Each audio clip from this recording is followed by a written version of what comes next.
Doogie! Sam. The spotlight is back on Real Madrid and Xabi Alonso.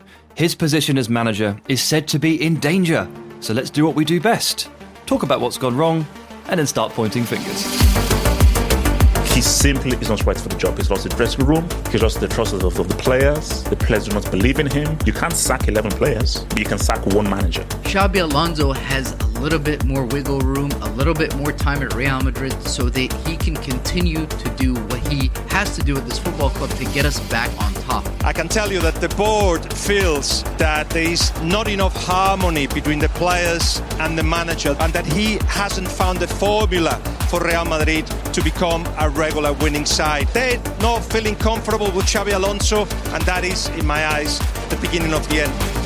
Yes, hello everybody and welcome to another episode of The Truth. I am your host, Sam Tighe. Joining me is a presumably jubilant Doogie Critchley.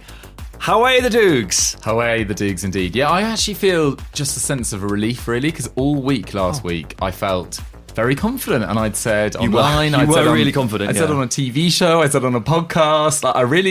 I couldn't afford for it to go wrong, and it really didn't. It wasn't the most thrilling game. I'm sure no neutrals really enjoyed it that much, but I thought we deserved it. I managed to get a ticket in the end, so I was in the stands. Lovely. And Newcastle were just so flat. This high pressing, this high energy side, didn't see any of that. I know we'd talked about them playing in midweek, but Sunderland were very, very comfortable. I've always been a big Nick Voltemade fan, and I love him even more after Sunday. But a great weekend for the whole of The Truth, really. Yes. You say the neutrals didn't enjoy it, but I know one neutral who loved it, and we'll bring in our producer here, the man who pulls the strings, West London's finest Pablo Aimar impersonator. You're getting nice ones because it's Christmas. It's Jack Collins. Jack, you enjoyed the derby. I did enjoy the derby, but not as much as I enjoyed that as an intro. I've got to say, that's very special. Thank you, Sam. You're back to Sauron in the new year. Yeah, I mean, do your thing. But yeah, I did enjoy the derby because it was kind of, Newcastle were worse than I was expecting them to be. I don't think anyone was expecting them to be quite that bad. But I genuinely did kind of look at it and think, this is the kind of blood and thunder I was expecting from the derby. The crunching challenges, the madness of it, and the kind of ridiculousness of the own goal. I was watching this with my brother, and the goal went in, and both of us just burst out laughing. It was hilarious. One of the funniest. It was like we were genuinely dissecting it for about 5 minutes, and I was like, has he just forgotten they've switched ends? Like that, that's the best part. And obviously that's not true. No. But it's still the best possible explanation for what Nick Voltemade did that I can come up with. So, yeah, I mean, it was a lot of fun. And as Doogie says, a good weekend for the whole gang here on The Truth.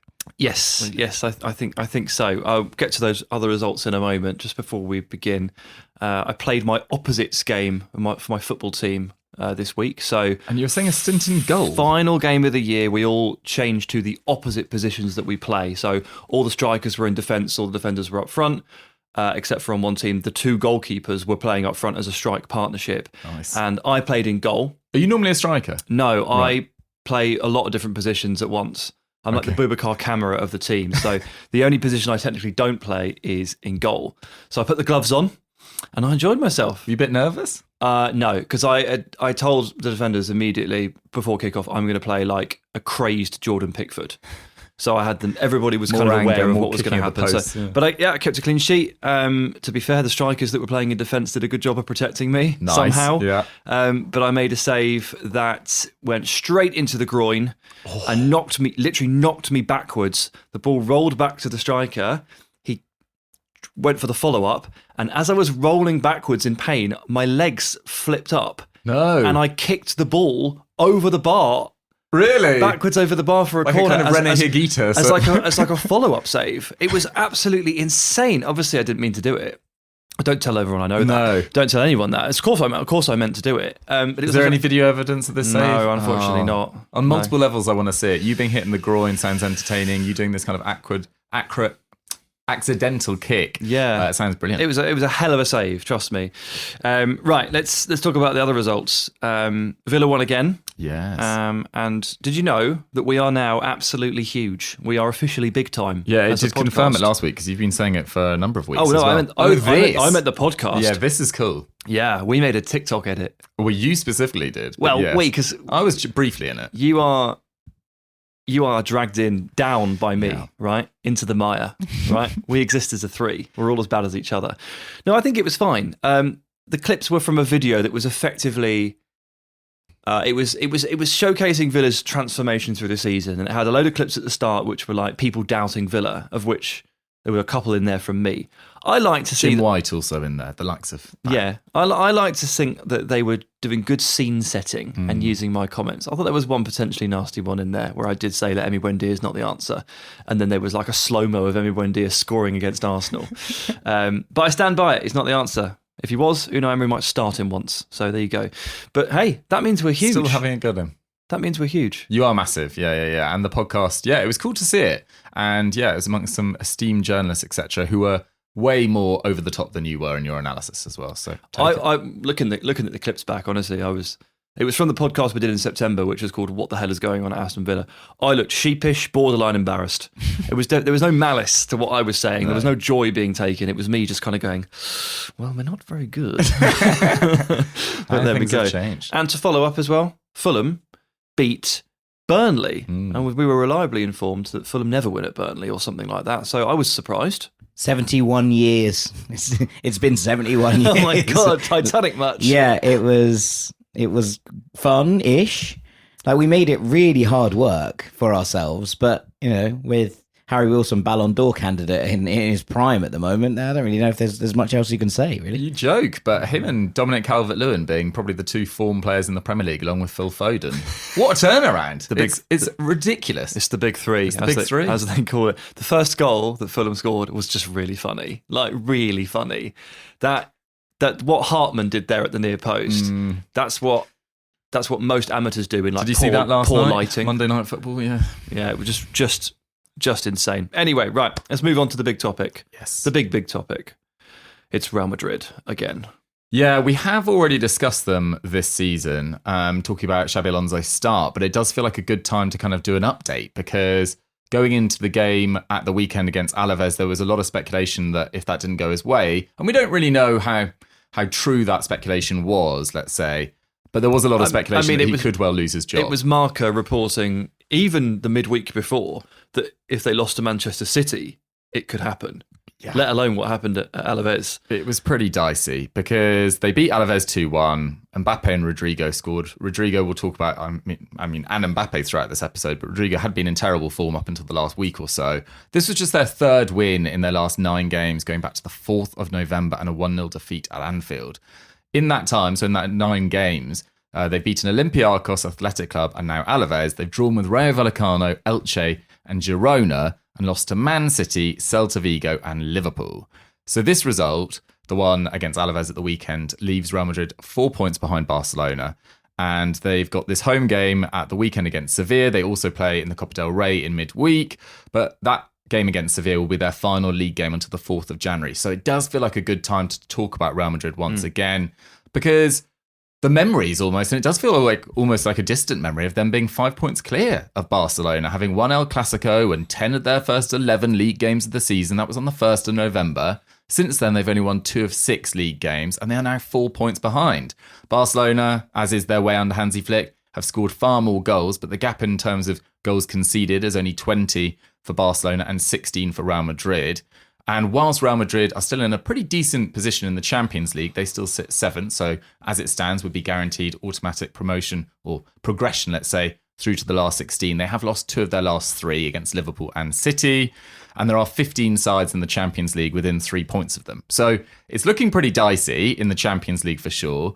If this current run of form continues, they look like they might well be out of the title race by mid-February. And when we were last discussing them, Sam, we kind of said this Barcelona and Real Madrid both feel flawed. They both feel like sides slightly in transition, but we expected this title race to go right down to the wire. So they need to get it together. Yeah, and also I remember leaving off thinking that Real Madrid were just very fully capable of beating the other 18 teams in the league, 19 teams in the league, and the recent run of form would suggest otherwise. They've dropped a lot of points. They were quite clear of Barcelona, and now they're 4 points off again, which is the same margin that they were second to Barcelona at the end of last season, 88 points to 84. So why did they make a change in the summer? They wanted to get better. They wanted to close the gap to Barcelona, who they use as their consistent yardstick. and vice versa. And if they're behind Barca, they make changes to try and bridge that gap. Where has it got them so far? Literally nowhere. They're still 4 points off and they still feel like quite a flawed team, just in a bit of a different way. It's been quite weird to watch. I was just quickly looking something up there to crack a joke about Franco Mastantuono, because he played 90 minutes in the 4-0 win over Valencia on the 1st of November and then got pubalgia and missed all of the bad games and has just returned to play 1 minute against Alaves in a 2-1 win. So the short answer is Franco Mastantuono is the key to victory. Well, you joke, but to be honest, although he didn't necessarily have the numbers to reflect how well he started, his one goal, he did actually start the season really well, and he felt like the kind of symbol of Xabi Alonso's new era in some ways. Obviously not in terms of star names, that'll still be Mbappe, it'll still be Vinicius Jr., etc. in terms of who gets the most attention. But Mastantuono and his energy and his tenacity and his pressing felt like quite a good sort of mood setter in that team. He was chosen by Alonso for a reason, and it was because of the defensive work rate. And he was chosen instead of some other players, and I think Alonso was trying to send some messages. And I think this will bring us on to probably the most important part of managing Real Madrid, which is to manage the dressing room.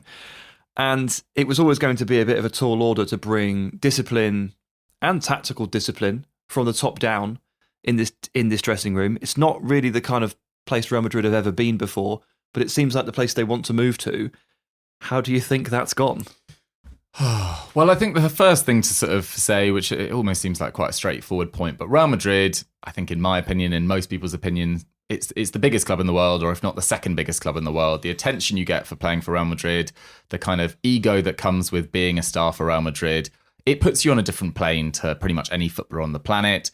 You arrive there as someone who's no doubt pretty much either excelled at their previous club or looks like they could become a Ballon d'Or winner. And to have Bellingham, Mbappe, Vinicius Jr., even players maybe a little slightly more on the periphery, like Valverde, they're all kind of top 20 footballers in the world. That's a lot of players to put into one functional side. And then you add in a summer of big change in defence. You add in a different style of manager in Xabi Alonso, who, while he garners a lot of respect for his work at Bayer Leverkusen, which went pretty much close to perfect for a manager taking over a club which had a massive inferiority complex, and given how much they were struggling at the time of his takeover, if you employ someone like Xabi Alonso, who does have much more strict positional play ideas and is much more of a team ethic guy, he's worked under Mourinho and Guardiola, and he's got this amazing footballing education. It was going to be a bit of a change from Ancelotti, who was, not necessarily a pushover, but definitely a very, very good manager, everyone's kind of best friend. So I think there have been quite a few things that have gone wrong, some of which are Alonso-induced, but I would put most down to the kind of unfortunate incidents. And I think injuries as a whole subsection we'll come on to. But I think the big issue for this side is it's become probably even more so than Man City with Erling Haaland, the most one-man team, effectively, in terms of attacking numbers in the entirety of Europe, it feels like at the moment. I mean, Kylian Mbappe, 26 goals in 22 games. That's 17 and 17 in La Liga. That's 9 and 5 in the Champions League. He was missing, of course, for that game against Man City. That is the best start by a Real Madrid player in the Champions League in terms of goals in their first 5 games since Ronaldo in 2014-15. They've scored 47 goals in all competitions. He scored 55% of them. So for a little bit of context, Ronaldo in his best ever goal-scoring season at Real Madrid, which was 61 in 14-15, that was 38% of their total. And of course he had Benzema, he had Bale, etc. But there's been really poor attacking returns from the rest of this attack. And whilst last year, probably around this time, we did a podcast saying, how is Kylian Mbappe adapting to Real Madrid? How is he liking this number 9 role? I remember saying that he was trying too hard. And I think he was. And he really has relaxed into this role of, I score all the goals for Real Madrid now.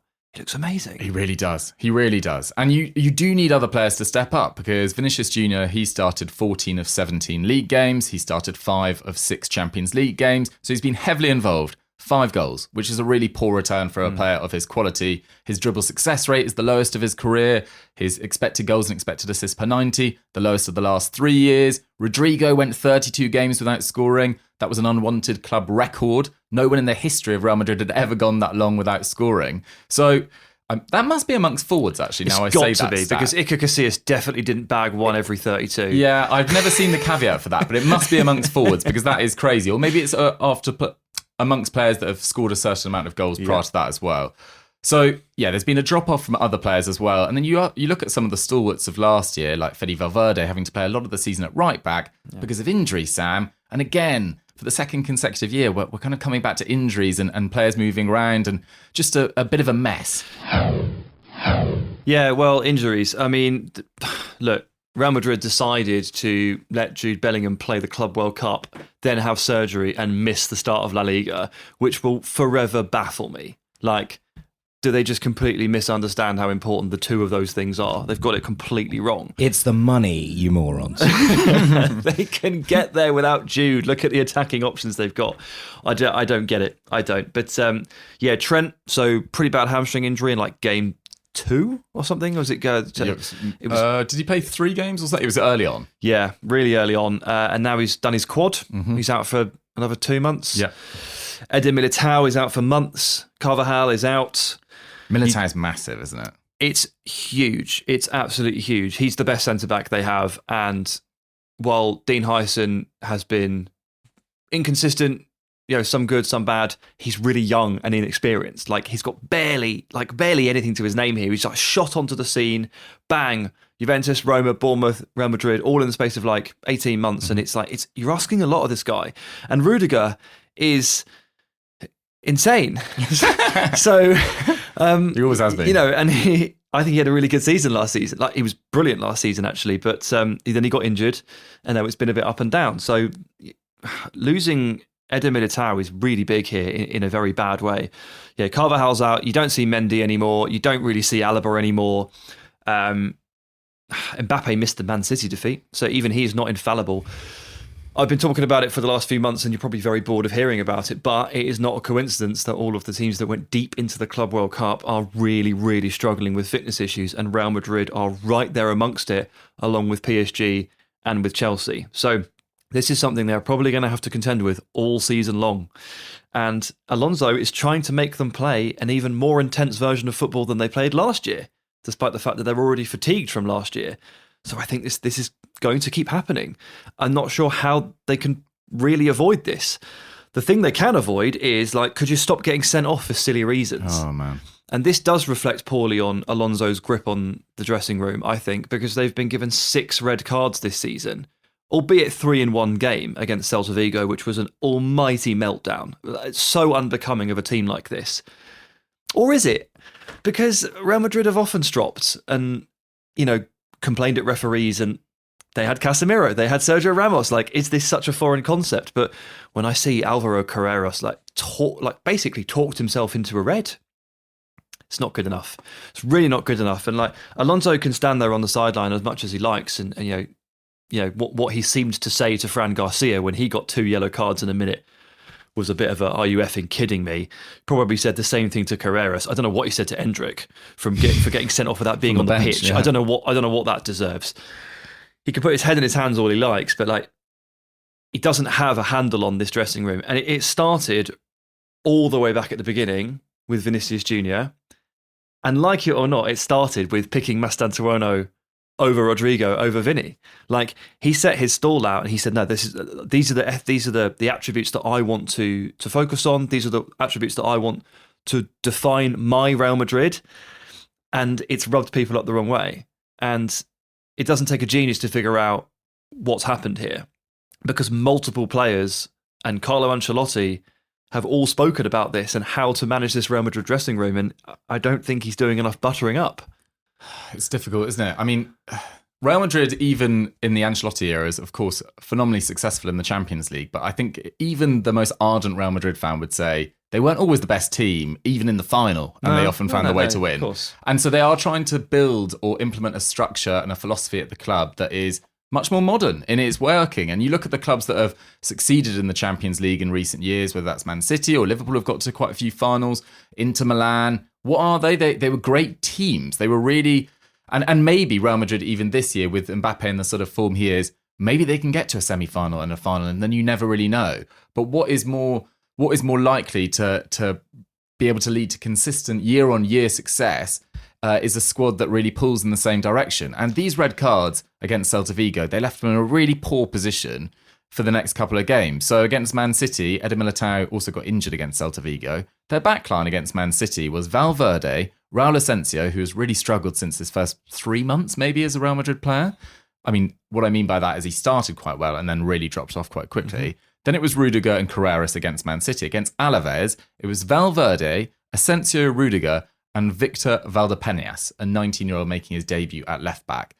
And they got the result. They got there were 3 points against Alaves. They've literally run out of left-backs, though. Like, they have to start turning to players like this. And they have 3. They have Fran Garcia, they have Carreras, they have Mendy, and none of them are available. And then you also look at the form of key players. I was massively hot on Arda Güler at the start of the season. And Camavinga, who they have turned to at that point. So, like, this is their 5th choice left-back coming in at this moment. Like, that is worth bearing in mind, but also I think that some of it is obviously so a decent portion of this is self-inflicted. Yes, a really decent portion of it. Yeah, I think it's a strange one in that regard. Yeah.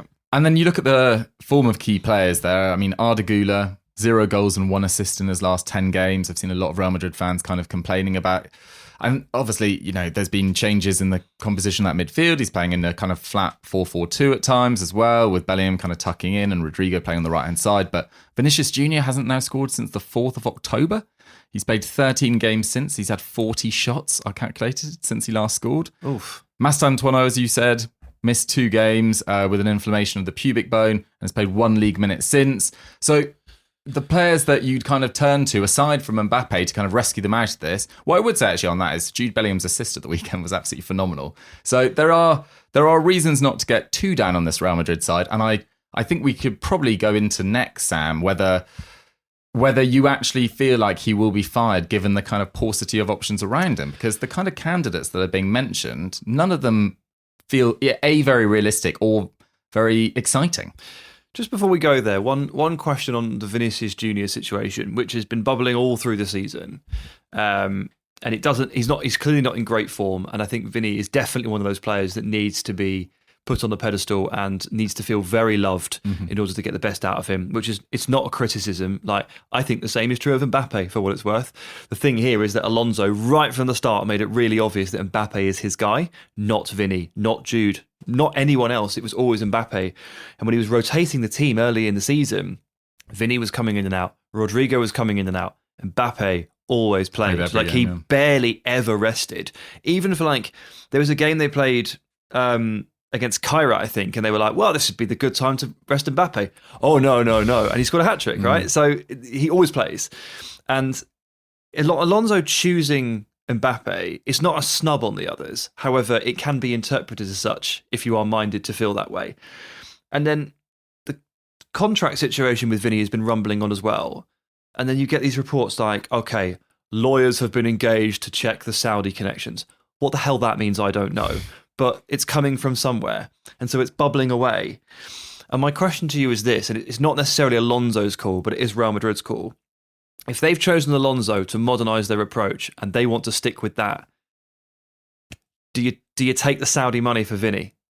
Is it a Pep Guardiola, Ronaldinho situation a la 2008? I think given the fact it's to Saudi and not to a rival, or it doesn't feel like it's going to burn them as much as, he's not joining a Barcelona or a Man City, etc. So sides you're going to come up against in the Champions League. He could join them 2 years later. Sure. But I think it really depends on the fee as well. Assume it's a huge fee. Yeah. Offer could also be matched. If they accept, let's say, £150 million bid from Saudi Arabia, and then PSG just go, yeah, all right. And Vinicius goes, I want to go to PSG. Well, he can say Real Madrid are allowed to say no. No. I'm not saying that would happen. I'm just theoretically, if you accept a bid for someone and then someone else picks the same bid and then the player goes, well, I'd like to go there, please. Madrid can still reject that. They can, but it starts to look a little bit iffy. Sure. I think. Sure. Look, just on that, I don't know if you how much you watched the game against Alaves at the weekend. I thought it was really notable that when the front 3 played together, it was Vinicius through the middle. And it was Mbappe coming off the left-hand side. And look, it moved around, obviously. It was fluid. But I think it was striking how much Vinicius came through the middle of the park, and then he comes off at the end and he gives Xabi Alonso a big old hug. And I was like, okay, we've got some progress from where we were a couple of weeks ago. And look, I don't think Vinicius was all in the wrong about that, right? I think he handled the situation badly, but I can understand where the frustrations are in terms of a contract and all of those elements that, are in the equation. But it does feel like there has been a bit of a healing process between Vinicius Jr. and Xabi Alonso at the very least. Yes, and I will say this as well. They may have lost to Manchester City, but that did not look like a team throwing the towel in on their manager. Like, they fought every second of that game. They pressed and they harried. They thought they'd won a penalty in the first couple of minutes, and Vinicius was like fist pumping while lying on the floor, having just been fouled. Like, yes, like this is it. We're gonna go up nice and early, and we're gonna set the tone here. And this was without Mbappe as well, which really just seemed to embolden the team to be like, no, we can do this. They obviously lost in the end, and they did have quite a lot of players missing. It was a tough situation to be in. But I was looking at that game and I was reading the reports, Marca reporting, Xabi Alonso's neck could be on the chopping block here if they lose. I'm like, this team does not look like they've given up on this manager. Well, so there are certainly times when they play and they play properly. And Jude Bellingham came out afterwards and he said just that. He said, I personally have a great relationship with him. A lot of the lads do as well. He said, no one is downing tools. No one's complaining. No one's moaning, thinking that the season is over. Like, it wouldn't make any logical sense. I mean, sure, some players they'll never be pleased. They're Real Madrid players. They think they are the best in the world. That's got them in the position they are.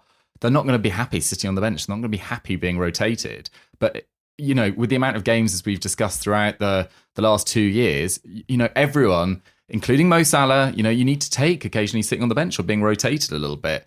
And if it is coming down to Mbappe or Vinicius Jr., given the way that Mbappe has played this season, I don't think you can sign a better 9 than Kylian Mbappe right now. And I don't think you could probably sign a better left winger than Kylian Mbappe if you wanted to use him there. At the moment, on the basis of this season, you can probably find a Vinicius Jr. output level from this season, 5 goals in all competitions. I'm not saying that couldn't improve, and he is probably a 20-goal season player, but could you find someone that fits Xabi Alonso's system better, that feels more motivated by Real Madrid right now? Like, Vinicius Jr. pretty much had close to the perfect season, didn't win the Ballon d'Or, and his form has never quite got back to the same level, which does feel almost ridiculous to say, but Brazilians really, really care about the Ballon d'Or. It was a big deal for him. Well, also his whole club made it a circus. Yeah, I don't think that actually helped, because it kind of fed into this narrative of he was really wronged, and it's kind of led to this strop ever since. And also, if you really believe that your player should have won the Ballon d'Or, you've kind of got to reward him with that contract that reflects it as well. And he'll want parity with Mbappe, he'll want parity with any player in the world. So, yeah, I think it was a real blot on Real Madrid's recent copybook. Also, especially given the fact that Rodri, a fellow Spaniard, won it that year. It just was such a bad look. Fellow Spaniard. Oh, from Real Madrid. From Real Madrid. Yeah. Okay, you're correct. You moved us on to, what else is there? Yes. If you're not so for the record, are you hot on the options? For the record, I hate all the options. Yeah. Right, unless the option is, have you still got Zinedine's number? Because usually in this, I'm not that hot. Usually this situation, they ring Zinedine Zidane. Yeah. And he picks up the phone and says, "Yes, I will come and save you." So if he's up for doing that a third time, great. If that fails, usually they ring Carlo Ancelotti. Unfortunately, they sacked him in the summer. So that's probably not an option either. And beyond that, it doesn't look like there's many options here. No. Because we all know by now, the personality required to manage Real Madrid is a very special one, is a borderline unique one, and it's not like they can take their pick from 15 different coaches. And it's not as if being outstanding as a tactical manager is enough to get you the job anyway, or make you a success at the job, because there are other elements to it. So Jurgen Klopp doesn't sound like he wants to come back to management. Antonio Conte would probably set the stadium on fire in a rage at what's been happening recently. Alvaro Arbeloa is not the answer. I saw please, this as please the stop favourite. talking about this. He's had 16 games in charge of Castilla. Why on earth would you think he would do a better job than Xabi Alonso, who went an entire league and cup season unbeaten? It just wouldn't make any sense to me. You're dicing with death there, Sam. Watch when Arbeloa comes in and wins 17 games on the trot, and you're going to be on a Real Madrid one instead of an Aston Villa one when it comes to the top of the podcast. Oh, that will mean we're a super big pod. I do this on purpose. I layer in loads of mistakes so that we make all the super cuts. So a serious question on this, and I think it kind of goes into where this discussion probably is aiming anyway. But So you bring in Xabi Alonso to kind of, as you say, revolutionise the culture a little bit, because I think that last year, Real Madrid, at the end of a Carlo Ancelotti tenure, and look, I think that the overarching narrative that Carlo Ancelotti as a manager who didn't have a structure or a system is overplayed. I still think it's quite insulting. Yeah, well, to a point. I think that Carlo Ancelotti definitely gave the players more freedom to work within the semblance of a structure. But even that, towards the end of last season, felt like teams who were just structured. You look at like an Arsenal, for example, who are obviously built with such a structure, just taking Madrid apart in the Champions League and thinking, okay, is that the moment they were like, we probably need to change this a little bit? So they bring in a manager who not only has the gravitas and the nous in the changing room to potentially make a difference in Xabi Alonso, but also someone who's been very tactically smart in his time in the Bundesliga. And look, there will be people who are like, he's living off one great season. That's nonsense. Like you look at the turnaround from where Leverkusen were. First 7 months didn't go great at Leverkusen for Xabi Alonso, but he found a system that worked and he implemented it. And when that changing room kind of rolled over and he got kind of full buy-in, it really, really worked for him. So I think that you're coming to a point here where you are looking at a manager who is tactically smart and astute and wants to build a system, and who has the gravitas to actually carry out the what you need to do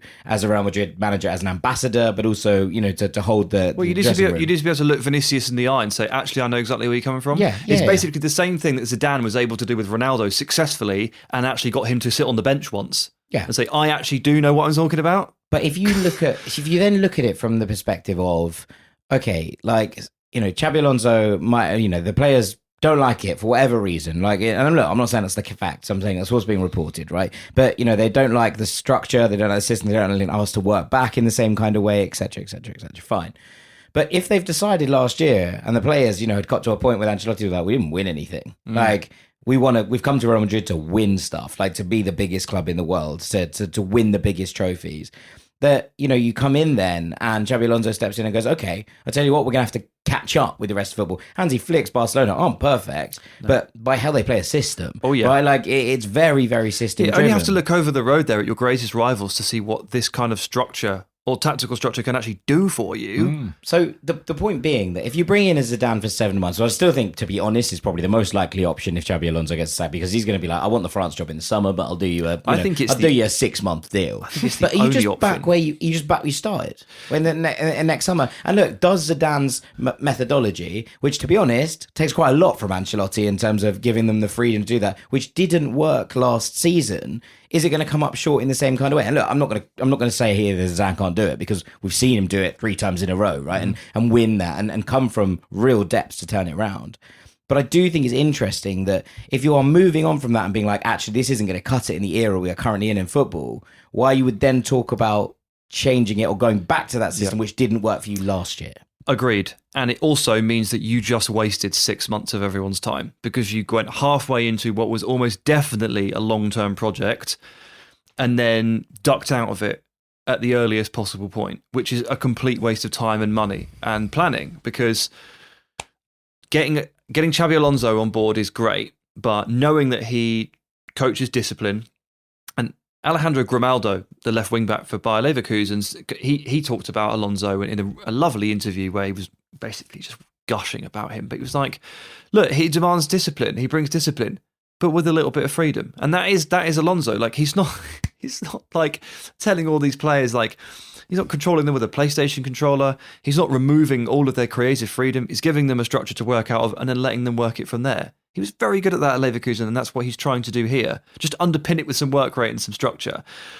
Is that really too much to ask? It can't be. And you can't bail on this kind of thing, because it's almost like the modern basics. So what does that say about the Real Madrid players? And where do you go next, as Jack alludes to, if you end up cutting the cord on this?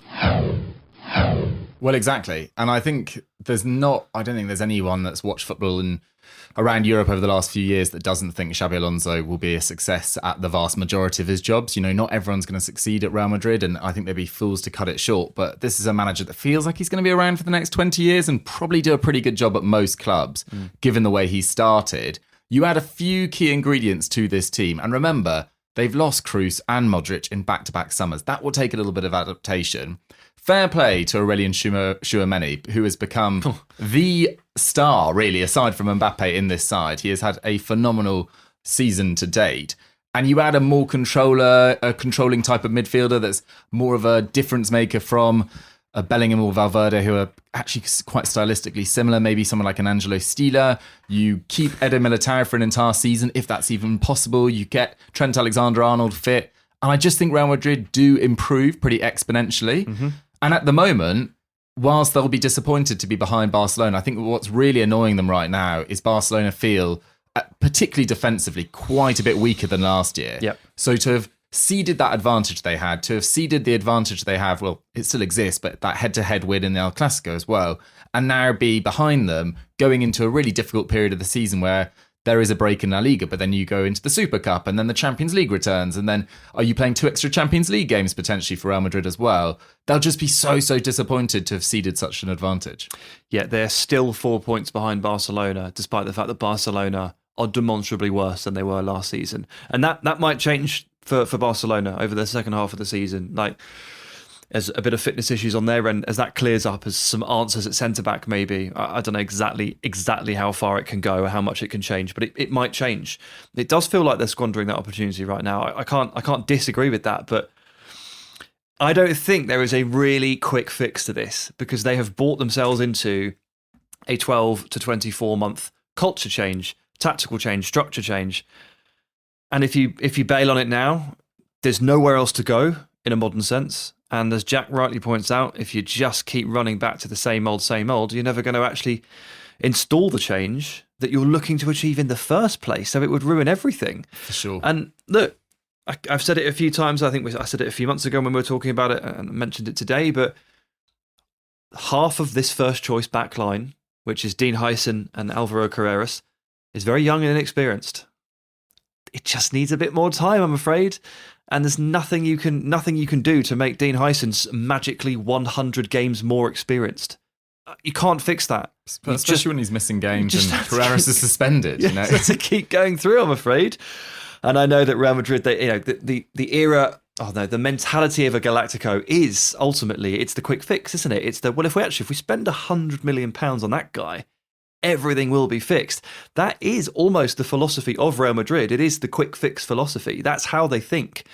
And so they have become accustomed to demanding success immediately. There is no waiting at the Bernabeu. But unfortunately, I don't think they have a choice here. And I don't like any of the other options. And I'm sure they've looked at the market too and thought, I don't know, man. Well, if you did want it, my dream option for them, but I do. Oh, Simone Inzaghi? No. That was last year's shout.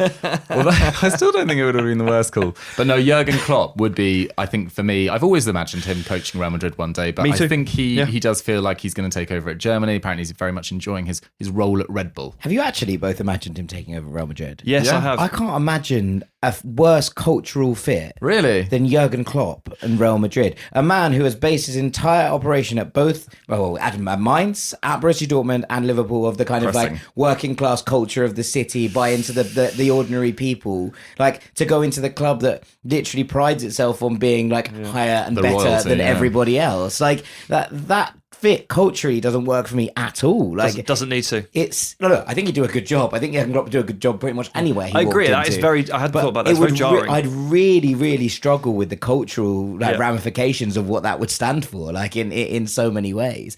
Just like in terms of where we're at with Real Madrid, and like obviously the performances, even the performance against Alaves at the weekend wasn't great. And ultimately, when you have probably the best goalkeeper in the world and one of the two, let's say at the very least, best strikers in the world, both performing at a very, very, very high level, the chances are that things are going to be kind of like low-key okay most of the time. Correct. But I was looking through these kind of results, and what you talked about at the top, like the losses and the draws.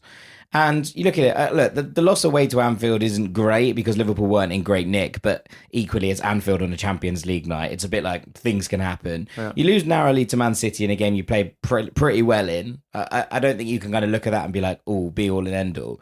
I actually think that if you look at this run of results, the Elche game wasn't great because they were down to 10 men towards the end of it, but also like the way that it happened and Real Madrid having to come from 2 down wasn't all that much fun for them. So they played quite badly, but Elche have been really, really fun this season, and they gave Barcelona a very, very good game and probably should have beaten them as well. Rayo Vallecano, to go to Vallecas, that's a place that I believe Real Madrid have drawn last 2 seasons. Barcelona drew there last season. They hate that Atletico place. Madrid drew They there. hate, yeah. All the big guns hate Vallecas. Yeah. Like, that's a result that happens every season, way like back it or to- not, right? And so you actually look at it. The only ones I look at and go, that was bad, is the Girona one. Girona, yeah. Where they were dreadful. And Celta, where they completely and utterly imploded. And Celta were also brilliant. Yeah. And, like, played the best football they've played all Scored two, season like, long. They scored glorious 2 of the best goals you've seen this season. And look, Giraldez has done such a brilliant job with them. I actually look at that run of results and say, okay, yeah, you'd have really hoped to beat Girona because they've been god-awful all season long.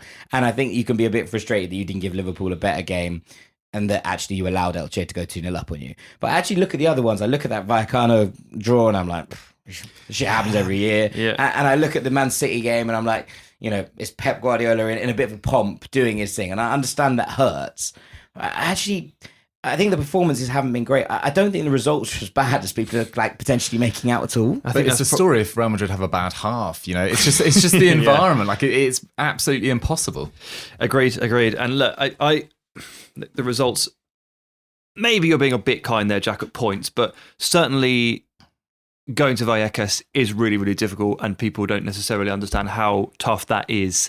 I was listening to a Madrid podcast probably last month now, I guess, and they were actually just talking about the run of fixtures coming up. It was after the Valencia win, and their run was Liverpool, Rayo, and then Elche and Champions League into Man City, and they were actually more scared of the Rayo game than the Liverpool game on the podcast. The three of them all agreed that was the scariest game on the fixture list.